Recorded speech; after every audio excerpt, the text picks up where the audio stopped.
The story was set in the isolated Inuit hamlet of Pangir, Tong, Canada. It was summer there, which meant there was no night. The sun stayed up 24/7. 6 years earlier, Micah and her father had gone out hunting on the icy Arctic Sea, and her father had taught her how to use his rifle.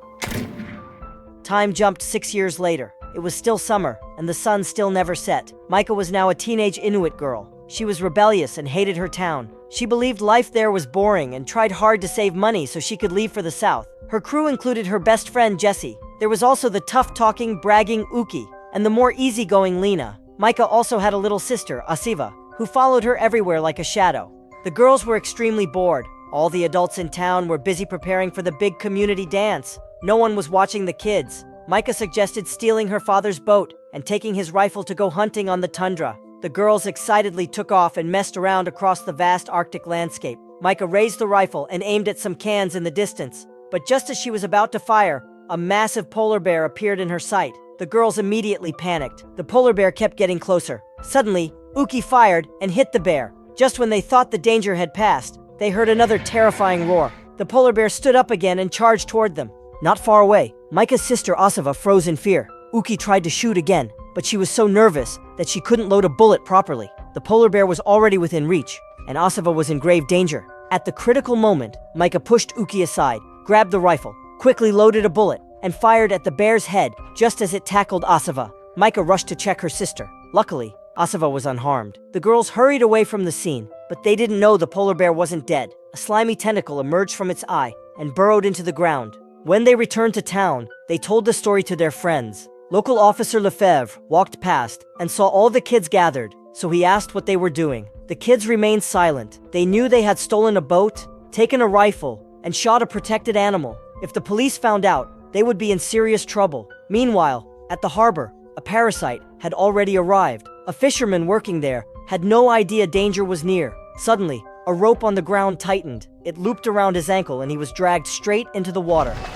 Meanwhile, Uki had split off from the others and returned to the scene. She was shocked to find that the polar bear's body was gone. Curious, Uki began searching the area. She soon saw a wild deer dragging a human corpse. The corpse was the fisherman who had been attacked earlier. Instead of being terrified, Uki actually chose to follow the deer. She followed it across the tundra and eventually came upon a massive fleshy mass. She also saw the missing polar bear there. The huge lump was covered in tentacles and clearly was not something from Earth. It was obvious that this creature was what had brought the polar bear back to life. While Uki was staring in shock, a polar fox suddenly attacked her from behind, its mouth stretching open to reveal disgusting tentacles. Uki quickly pulled a small knife from her waist and stabbed the fox, killing it instantly. She threw the body aside and hurried to escape. But shortly after she left, the infected polar bear and the deer arrived. The bear extended a tentacle from its eye, saw that the fox was completely dead, and let out a furious roar.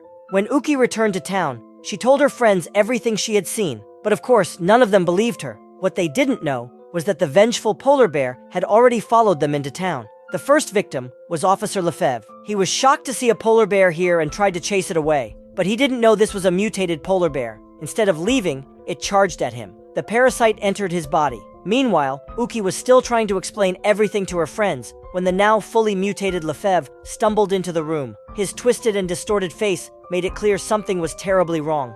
The monster's target was obvious. It headed straight toward Uki. A disgusting tentacle slid out from its palm. Everyone in the room screamed and ran in panic. Uki reacted just in time and sprinted up the stairs, but the monster chased her in a disturbing, unnatural way. Uki rushed into a bedroom and used a bed to block the door, but she underestimated the monster's strength. The door began to break apart. Realizing she had no choice, Uki climbed out of the window and jumped onto a vehicle below just before the monster reached her.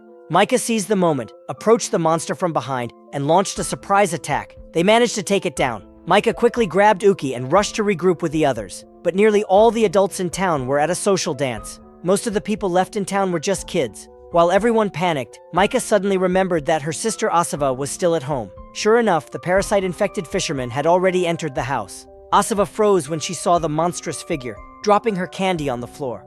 The creature slowly approached, backing her into a corner. A slimy tentacle reached toward her. At the critical moment, Micah rushed in and pulled Asiva away from the brink of death. She told the others to take Asiva and run, while she stayed behind to delay the monster. Once they escaped safely, Micah slipped into a bedroom and escaped through the window herself. But as soon as she reached the road, the the monster came after her again. On the way, they ran into the mutated Officer Lefebvre. In a panic, they hid inside a nearby shipping container, but the monsters didn't seem willing to leave. They climbed on top of the container and slammed on it repeatedly. Everyone held their breath in fear. Soon, the monsters stopped attacking and simply stood guard outside the door, waiting for them to come out. Taking advantage of the moment, Micah quickly called her parents for help, but their phones were left on the side, so they didn't hear anything. They then tried calling the police. The call went through and an officer arrived quickly, but as soon as he got out of the car, he was attacked by the monster.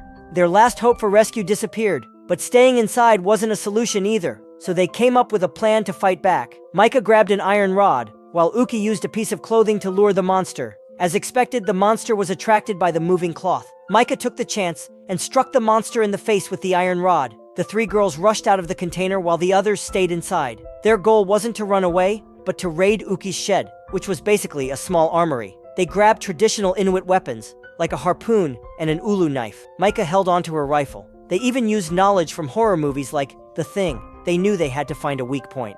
Once everything was ready, the three of them headed out with confidence. But when they returned, the two monsters were nowhere to be found. They weren't willing to let it go and began searching the area. Soon, they heard something moving near a small cabin. They told Jessie to climb up with a fishing net to check, but it turned out to be just a dog. As soon as Jessie relaxed, a monster suddenly attacked her. The others rushed to help. Jessie and the monster became tangled together in the fishing net. Without hesitation, Uki grabbed the ulu knife and slashed the monster hard.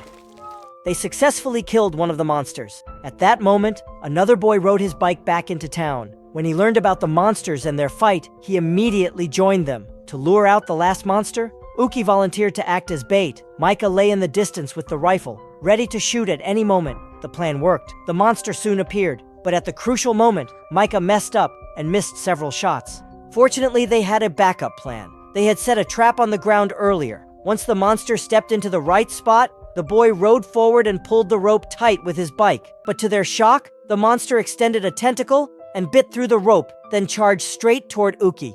Uki saw this and immediately ran. In her panic, she crawled under a nearby house. The space was extremely tight, and she could only move forward on her stomach. But this narrow space worked in the monster's favor. Micah hurried to the other end of the crawl space to pull her out. However, the exit was too small, and Uki struggled to get through. Soon, the monster caught up and extended a tentacle to grab Uki's leg. Fortunately, their two other friends arrived in time and forcefully pulled Uki out of the opening, but the monster disappeared.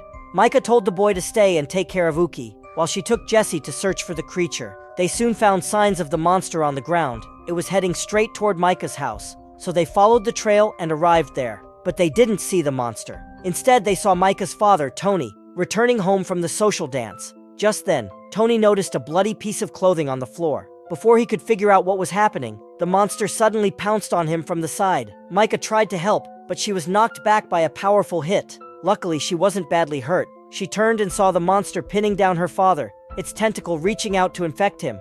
At the same time, more parasites began crawling into the house through the door cracks and windows. Jessie quickly pulled Micah out from under a cabinet where she had fallen. As Tony was moments away from being infected, Micah grabbed the harpoon from the floor and drove it into the monster. Then she picked up the ulu knife and delivered a final strike. The creature was finally defeated. As it collapsed, the tentacles crawling into the house instantly lost their life. The parasite's main source retreated in a flash of bright light and fled somewhere far away. It became clear that they hadn't simply killed a few monsters. They had fought off an alien species attempting to invade Earth.